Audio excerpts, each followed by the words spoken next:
കവിയൂർ പൊന്നമ്മയ്ക്ക് ആദരാഞ്ജലി അർപ്പിക്കുകയാണ് ചലച്ചിത്രലോകം. പൊതുദർശനത്തിനായി ഭൗതികദേഹം കളമശ്ശേരി ടൗൺ ഹാളിൽ എത്തിച്ചു. 12 മണിവരെയാണ് പൊതുദർശനം. സംസ്കാരം വൈകിട്ട് 4 മണിക്ക് ആലുവയിലെ വസതിയിൽ നടക്കും.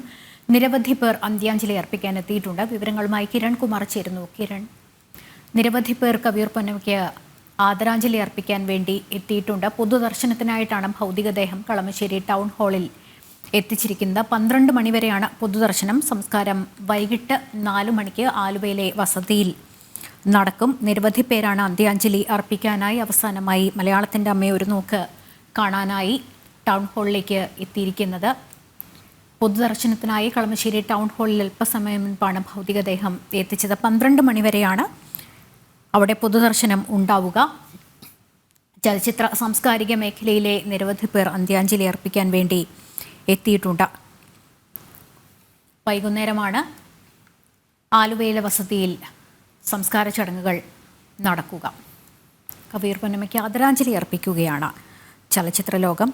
ഇപ്പോൾ ടൗൺ ഹാളിലാണ് ഭൗതിക ശരീരം ഉള്ളത്. ഭൗതികദേഹത്തിൽ അന്ത്യാഞ്ജലി അർപ്പിക്കാൻ അവസാനമായി ഒരു നോക്ക് കാണാൻ വേണ്ടി നിരവധി ആളുകൾ എത്തിച്ചേരുന്നുണ്ട്. ചലച്ചിത്ര മേഖലയിലെ നിരവധി പേരും മാത്രമല്ല സാമൂഹ്യ സാംസ്കാരിക രംഗങ്ങളിലെ നിരവധി പേരും അന്ത്യാഞ്ജലി അർപ്പിക്കാൻ വേണ്ടിയിട്ട് എത്തുന്നുണ്ട്. വൈകുന്നേരമാണ് സംസ്കാര ചടങ്ങുകൾ നടക്കുക എന്നാണ് അറിയാൻ സാധിക്കുന്നത്.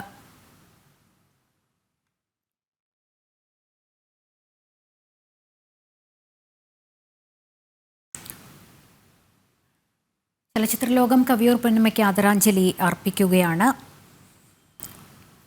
ഒരു മാസത്തിലേറെയായി ചികിത്സയിലിരുന്ന കവിയൂർ പൊന്നമ്മ കൊച്ചിയിലെ സ്വകാര്യ ആശുപത്രിയിൽ വെച്ചായിരുന്നു അന്ത്യം സംഭവിച്ചത്. 6 പതിറ്റാണ്ടുകളായി മലയാള സിനിമയിൽ നിറഞ്ഞു നിന്ന മലയാളത്തിൻ്റെ വാത്സല്യ സാന്നിധ്യമാണ് ഇപ്പോൾ വിട പറഞ്ഞിരിക്കുന്നത്. ഭൗതിക ശരീരത്തിൽ അവസാനമായി ഒരു നോക്ക് കാണാനും അന്ത്യാഞ്ജലി അർപ്പിക്കാനുമായി നിരവധി പേർ എത്തുന്നുണ്ട്. വിവരങ്ങൾ നൽകാൻ കിരൺ കുമാർ ചേരുന്നുണ്ട്. കിരൺ, പൊതുദർശനത്തിനായി കവിയൂർ പൊന്നമ്മയുടെ ഭൗതികദേഹം കളമശ്ശേരി ടൗൺ ഹാളിൽ എത്തിച്ചു. 12 മണിവരെയുണ്ട്. ആരൊക്കെയാണ് അവിടെ സാന്നിധ്യമായിട്ടുള്ളത്? അന്ത്യാഞ്ജലി അർപ്പിക്കാൻ വേണ്ടി ആരൊക്കെ എത്തിച്ചേരുന്നു? എന്താണ് വിവരങ്ങൾ? എന്താണ്?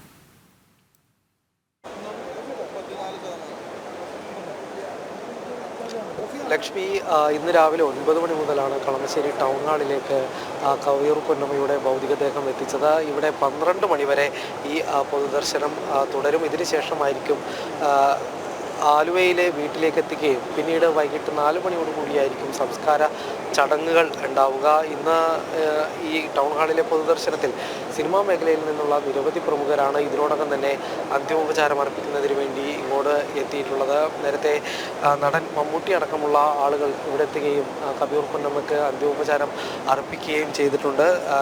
നടൻ മമ്മൂട്ടി, ഒപ്പം തന്നെ സംവിധായകൻ ബാലചന്ദ്ര മേനോൻ, ബാബു ആൻ്റണി തുടങ്ങിയ നടന്മാരും അന്ത്യോപചാരം അർപ്പിക്കാനായിട്ട് എത്തിയിട്ടുണ്ട്. വലിയൊരു തിരക്ക്, അതായത് പൊതുജനങ്ങളുടെ ഭാഗത്തു നിന്നടക്കം ഇന്ന് അന്ത്യോപചാരം അർപ്പിക്കുന്നതിന് വേണ്ടി രാവിലെ മുതൽ തന്നെ നിരവധി ആളുകളാണ് ഈ കളമശ്ശേരിയിലെ ടൗൺ ഹാളിന് മുന്നിൽ ഈ ഭൗതികദേഹം ഇങ്ങോട്ട് എത്തിക്കുന്നതിന് മുൻപേ തന്നെ എത്തിയിരുന്നത്.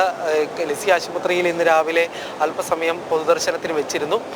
പിന്നീട് ഇങ്ങോട്ട് ടൗൺ ഹാളിലേക്ക് എത്തിക്കും എന്ന വാർത്ത അറിഞ്ഞ് തന്നെ നിരവധി ആളുകൾ, സമൂഹത്തിലെ വിവിധ മേഖലകളിൽ നിന്നുള്ള ആളുകൾ കവിയൂർ പൊന്നമ്മയെ ഒരു നോക്ക് കാണുന്നതിന് വേണ്ടിയും അന്ത്യോപചാരം അർപ്പിക്കുന്നതിന് വേണ്ടിയും കളമശ്ശേരിയിലേക്ക് എത്തിയിരുന്നു.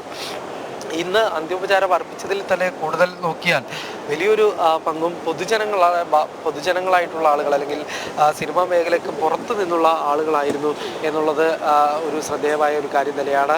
ഇപ്പോഴും നിരവധി ആളുകൾ, ഇപ്പോൾ നടൻ സിദ്ദിഖ് ഇങ്ങോട്ട് എത്തുന്നുണ്ട് അന്ത്യോപചാരം അർപ്പിക്കുന്നതിന് വേണ്ടി. അദ്ദേഹം എത്തുന്ന കാഴ്ചയാണ് നമുക്കിപ്പോൾ തത്സമയം കാണാൻ സാധിക്കുന്നത്. കൂടാതെ തന്നെ രാവിലെ മുതൽ ഈ അന്ത്യോപചാര ചടങ്ങുകൾ, പൊതുദർശന ചടങ്ങുകൾ നടത്തുന്നതിന് വേണ്ടി അതിൻ്റെ കാര്യങ്ങളുമായി ബന്ധപ്പെട്ട് നിരവധി സിനിമാ മേഖലയുമായി ബന്ധപ്പെട്ട് നിൽക്കുന്ന നിരവധി ആളുകൾ തന്നെ കളമശ്ശേരി ടൗൺ ഹാളിൽ എത്തിയിട്ടുണ്ടായിരുന്നു. ഇവിടെ ഇനി ഉച്ചയ്ക്ക് 12 മണിവരെ ഈ പൊതുദർശനം തുടരും. അതിനുശേഷം വൈകിട്ട് 4 മണി വരെ പിന്നീട് ആലുവ കരുമാലൂരിലുള്ള ഈ കവിയൂർ പൊന്നമ്മയുടെ അവർ അവസാന കാലഘട്ടത്തിൽ താമസിച്ചിരുന്ന വീട്ടിലായിരിക്കും പൊതുദർശനം ഉണ്ടാവുക. അതിനുശേഷം വൈകിട്ട് 4 മണിയോടുകൂടി തന്നെ സംസ്കാര ചടങ്ങുകൾ അവിടെ വെച്ച് തന്നെ ഈ കരുമാലൂരിലെ വീട്ടിൽ വെച്ച് തന്നെ നടത്തും എന്ന് മനസ്സിലാക്കാൻ സാധിക്കുന്നുണ്ട്. ഈ സിനിമാ മേഖലയിലെയും ഒപ്പം തന്നെ രാഷ്ട്രീയ മേഖലയിൽ നിന്നടക്കമുള്ള ആളുകൾ ഇന്നലെയും ഇന്ന് രാവിലെയുമായി പൊതുദർശനത്തിൽ എത്തുകയും കവിയൂർ പൊന്നമ്മയ്ക്ക് അന്ത്യോപചാരം അർപ്പിക്കുകയും ചെയ്തിട്ടുണ്ട്. ഇന്നലെ തന്നെ കേന്ദ്രമന്ത്രിയായിട്ടുള്ള സുരേഷ് ഗോപി ഇന്നലെ എത്തുകയും ലിസി ആശുപത്രിയിൽ കവിയൂർ പൊന്നമ്മ അവസാനം ചികിത്സയിലുണ്ടായിരുന്നത് ഈ എറണാകുളത്തെ ഈ സ്വകാര്യ ആശുപത്രിയിലാണ്. അവിടെ അല്പസമയം പൊതുദർശനത്തിന് വെച്ചിരുന്നു. അവിടെ എത്തിയാണ് ഇന്നലെ കേന്ദ്രമന്ത്രി സുരേഷ് ഗോപി അദ്ദേഹത്തിൻ്റെ അന്ത്യോപചാരം അർപ്പിച്ചത്. ഇന്ന് രാവിലെയും അന്ത്യോപചാരം അർപ്പിക്കാനായിട്ട് നിരവധി ആളുകൾ ഈ ആശുപത്രിയിൽ എത്തിയിരുന്നു. ഇപ്പോൾ എറണാകുളം MP ആയിട്ടുള്ള ഹൈബി ഈഡൻ, കൂടാതെ മന്ത്രി P രാജീവ് അടക്കമുള്ള രാഷ്ട്രീയ രംഗത്ത് നിന്നടക്കമുള്ള ആളുകളും അന്ത്യോപചാരം അർപ്പിച്ചിട്ടുണ്ട്. വൈകിട്ടോടുകൂടി തന്നെയായിരിക്കും ഏതായാലും സംസ്കാര ചടങ്ങുകൾ നടക്കുക. ലക്ഷ്മി.